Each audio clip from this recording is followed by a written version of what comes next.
Hey guys, I hope we are live this time, as I just did a bloody live video and it didn't work. So I'm just going to sit here and wait until someone can get on so I know that this is working.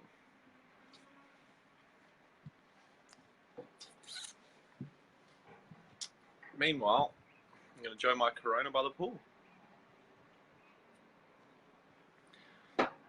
Alright, so this time we're working. Got some viewers. A little bit annoyed the last live didn't work. Maybe do it again, but hey Vanessa, how you doing? Check out my view today.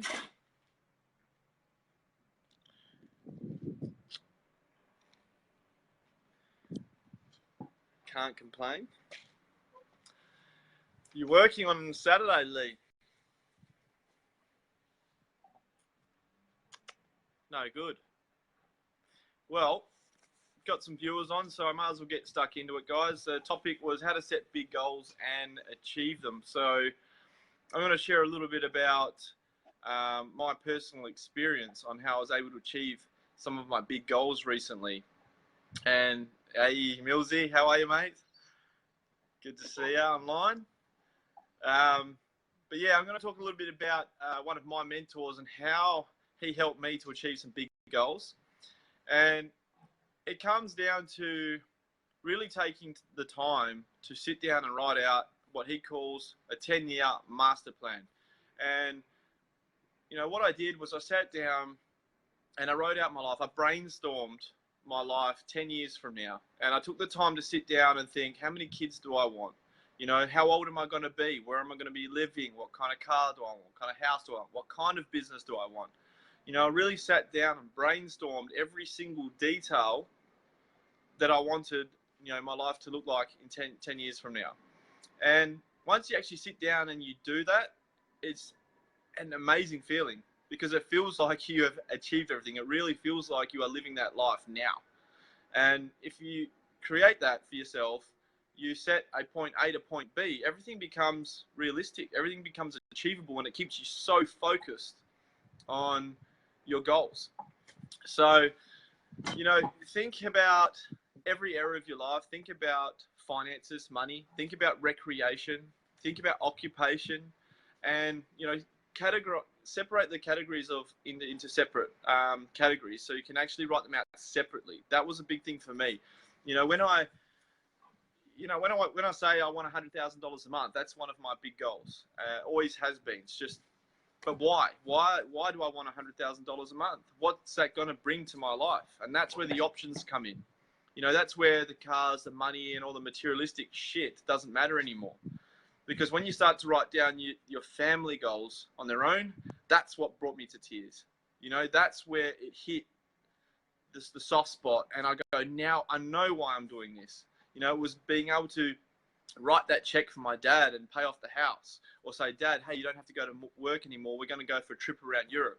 Or Mum, hey, let's go. I'm taking you all around England, Ireland, Wales, because she loves that type of scenery. You know, so those types of goals can really keep you focused on what you want. So, you know, once you've done a 10-year plan, let's bring it back now. We'll work it down to a 5-year plan. Once you've done, cheers Joe, cheers Kyle. Once you've done a 5-year plan, bring it back to a 3-year plan, to 1 year, 1 year to 3 months. You know, you need to start with the end goal in mind. The end goal is 10 years from now. That's your master plan. And it's so much easier. It was almost like a meditative state to write out my life 10 years from now and bring it back. It was almost, if it's set, I know it's going to happen. I don't have to worry about it anymore. You know, it's almost as if, for the people in Australia, if you're going to drive from Perth to Melbourne with no GPS, you're just going to jump in your car and start driving. Well, you're basically driving blind. You don't know where you're going. So you're not going to enjoy the journey. You know, for the Americans or whoever else is online, it's driving from LA to New York, for example. If you don't have your GPS set, if you don't know where you're going, you're going to get lost. Right? But if you have those goals set, you know that you're going to make it to your destination, so you can sit back and enjoy the journey along the way. Because the most important thing about setting big goals is enjoying the bloody journey. If you're not enjoying it, you're doing something wrong. you know. So, you know, that was my little experience with actually achieving goals. So many people just set a goal, they write it down on a bit of paper, and they think, yeah, I'm going to do this, I'm going to do that. But you really got to go deeper. You really got to